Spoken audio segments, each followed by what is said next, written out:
उत्तर प्रदेश की राजनीति के मजे हुए खिलाड़ी और बाहुबली रघुराज प्रताप सिंह उर्फ राजा भैया ने सपा और भाजपा को बड़ा झटका दिया है।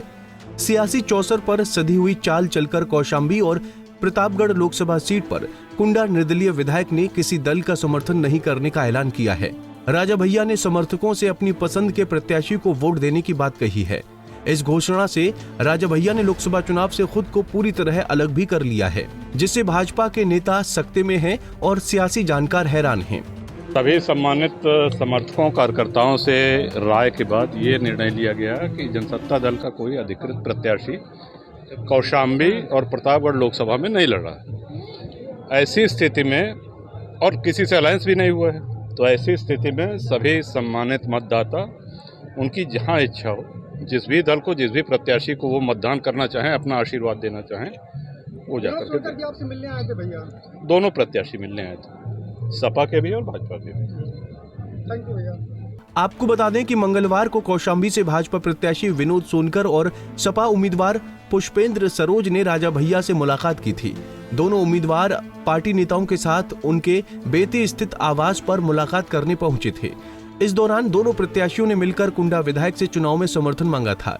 पहले बीजेपी के विनोद सोनकर केंद्रीय मंत्री संजीव बालियान के साथ पहुंचे थे, जिसके बाद कयास लग रहे थे कि राजा भैया बीजेपी के पाले में जा सकते हैं, लेकिन उन्होंने शाम होते होते दोनों को झटका दे दिया। नहीं, सस्पेंस जैसी कोई बात नहीं थी। जैसा कि आप लोग जानते हैं, जनसत्ता दल का कोई भी प्रत्याशी इस संसदीय चुनाव में कौशाम्बी और प्रतापगढ़ में नहीं लड़ रहा। हमने वो कारण भी रखा आप लोगों के सामने, और बराबर पूरे क्षेत्र से समर्थकों का, मतदाताओं का, शुभचिंतकों का, कार्यकर्ताओं का फोन और संपर्क करके ये प्रश्न उनके बराबर हमसे पूछे जा रहे थे कि करना क्या है इस चुनाव में। तो सबसे राय लेने के बाद अब ये निर्णय लिया गया कि इस चुनाव में जनसत्ता दल की तरफ से कोई किसी के समर्थन का निर्णय नहीं लिया गया है, और सभी सम्मानित जो कार्यकर्ता समर्थक है, जिनका जहां मन हो, जिसको मतदान करना, जिसको आशीर्वाद देना, वो स्वतंत्र है, वहां कर सकते।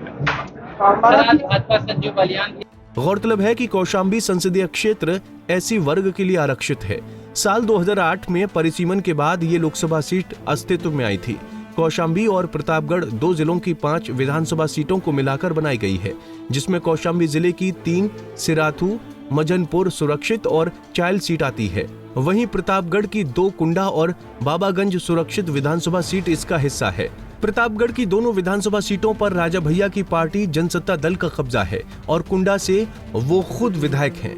पिछले 2 चुनाव से कौशाम्बी पर बीजेपी का कब्जा है, जबकि साल 2009 में सपा ने इस सीट पर जीत दर्ज की थी।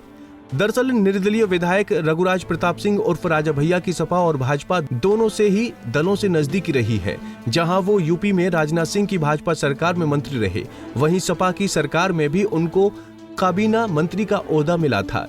उसी को देखते हुए राजा भैया ने इस फैसले से भविष्य की राजनीति के लिए अपने दोनों विकल्पों को खुला रखा है। अमित शाह से मुलाकात के बाद भी उन्होंने भाजपा को समर्थन का ऐलान नहीं करके बड़ा झटका दिया है।